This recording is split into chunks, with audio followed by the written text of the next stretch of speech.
I'm back with another video. This video is part 3 of my Namibian experience. This video is about the time that I spent on Namibia's coast. Here we go.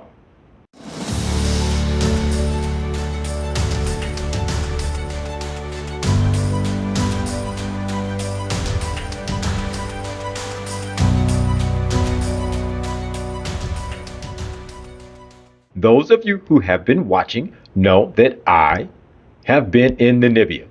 I had an incredible time there. As I have said in previous videos, Namibia is a country where you tend to drive on your own.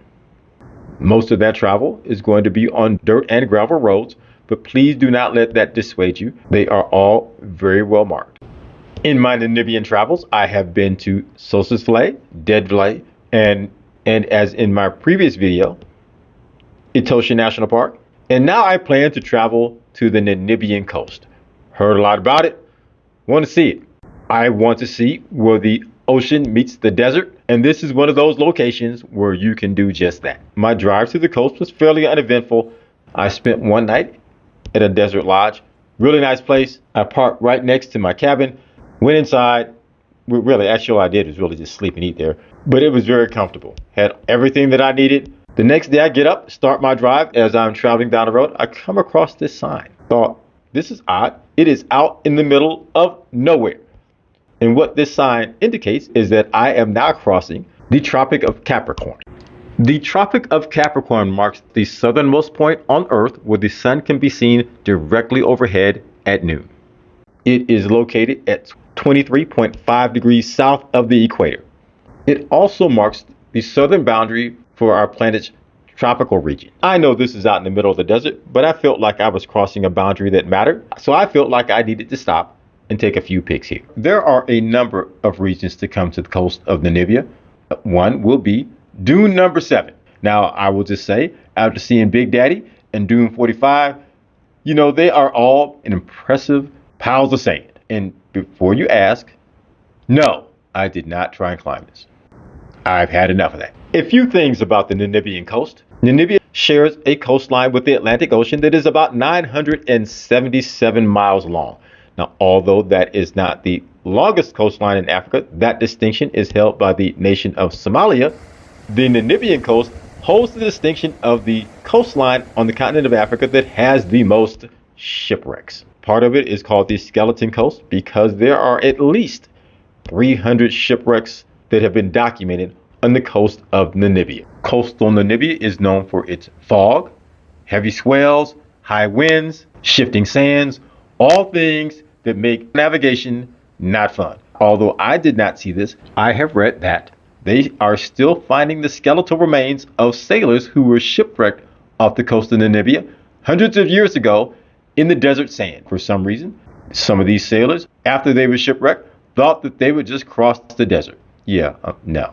Given that I have just explained to you some of the conditions that have led to the demise of many of the world's sailors, let me also add, this is not a part of the ocean where it is recommended that you swim.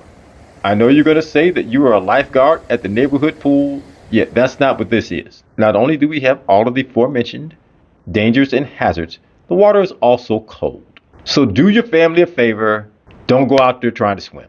As if shipwrecks and sand dunes were not enough, there is another attraction to this area. Birds. There is a bird sanctuary not far from the town of Walvis Bay where you will find flamingos. And although there are several species of flamingo, the flamingos that you will find here will be the greater flamingo and the lesser flamingo. Obviously, the greater flamingo is bigger, the lesser flamingo is smaller, and does not have as much color in its plumage. The pink in the flamingo's plumage comes from the algae that they consume. Nerd fact about flamingos, they live a long time. The oldest recorded flamingo is about 83 years old, but on average, they'll live somewhere between 20 to 30 years, which is a long time for anything that lives in the wild. Both the males and females will tend to the eggs. Flamingo eggs hatch within 30 days. Flamingos leave the nest in about 5 days and join other flamingos in small feeding groups. They occupy this area year-round, and depending upon the time of year, you will see hundreds, if not thousands of them in the marshes around the bird sanctuary. Worth the trip. While I found Dune number 7 to be stunning and the flamingos at the bird sanctuary to be quite entertaining, the real reason I came here is to see the desert where it meets the ocean. And the best way to see that is via a 4-hour 4x4 guided tour at a cost of just under 115 US dollars. A permitted guide with a 4x4 vehicle is required to enter this section of the Namib National Park. Yes, the same as the Sosa Slay Desert, except I am now on the coast, which gives me some idea of the size of this national park, because where I am now is 5 hours away from the Cesarium entrance of this same national park. Including the driver, there were 4 of us. I shared this experience with a couple from Cape Town. After a few brief introductions and I say a few words, they realized that this dude's not from around here. Those who watch my videos regularly have heard me say that throughout my travels that I meet the most interesting, kind, and engaging people. This is no different. We engaged in a conversation throughout this experience, and I will just say that we met as strangers and we left as friends. In fact, I have communicated with them since then. I will say this again. I encourage everyone to travel as much as you can. And as you meet people from around the world, you will realize that we are not as different as we all pretend to be. Travel, people. It will change you forever. It just does. So the 4x4 trip begins, and as it begins, we are driving on a narrow path between towering sand dunes and the Atlantic Ocean. I mean, it's like a separation of maybe 10 feet. I gotta admit, it kind of freaked me out just a little bit because I was like, hey, dude, only thing between where we are now and the nation of Brazil is this thing called the Atlantic Ocean. And we are not just looking at it. It feels like we are driving in it. It was actually pretty cool. I enjoyed that a lot. As we drove along the ocean where the desert actually does meet the ocean, this is what I signed up for. You notice that the sand is red. The sand is red because of the high concentrations of iron oxide. It takes thousands of years for this to form. We had a chance to stop, get out, look around. I am one of those nerd people that likes to touch and feel the earth. I wanted to get the touch and feel of the sand. We get back in the vehicle and we drive along the ocean and the coast for miles. There are a number of wildlife species that live along the coast. There are springbok, there are gemsbok, but most of what lives here are fur seals. Along the drive, we saw this fur seal who has been separated from the group that it lives in. And unfortunately, what that means is he's probably not going to make it. We drive several more miles. He seems to make a turn away from the ocean and into the sand. I was sitting in the front seat and I just kind of got the feeling that, okay, this is where this ride begins. Because all I can see in front of me now are sand dunes. And I mean big ones. And I am thinking to myself, yeah, I know this is a 4x4, but I just don't see this happening. He punches the gas pedal and all I see is the sky. And my first thought was, I probably should not have sat in the front seat. I have to tell you, this ride was a thrill. Sand dune after sand dune, up and down. And these are not small sand dunes.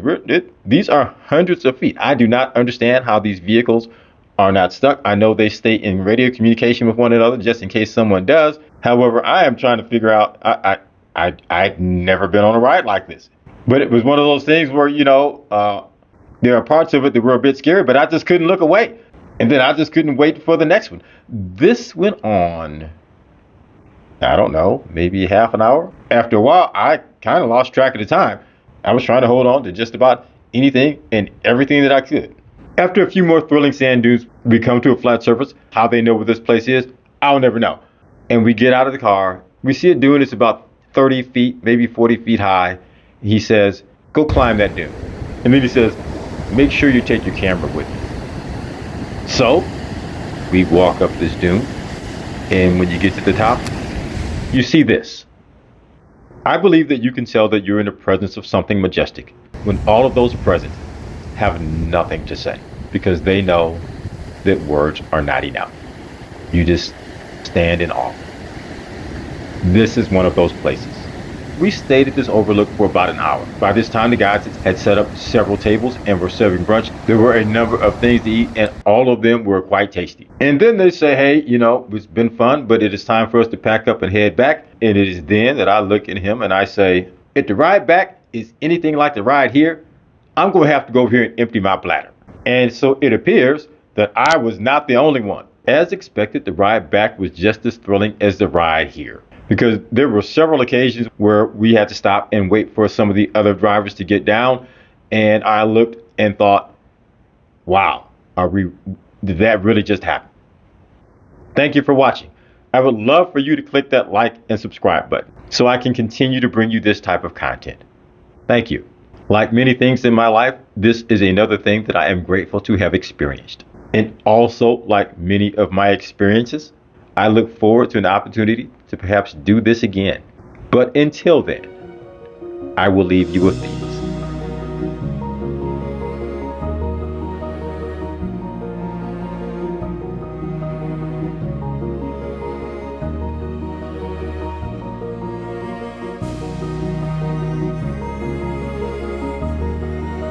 Thank you for watching. I'll be posting another video soon. Please tune in.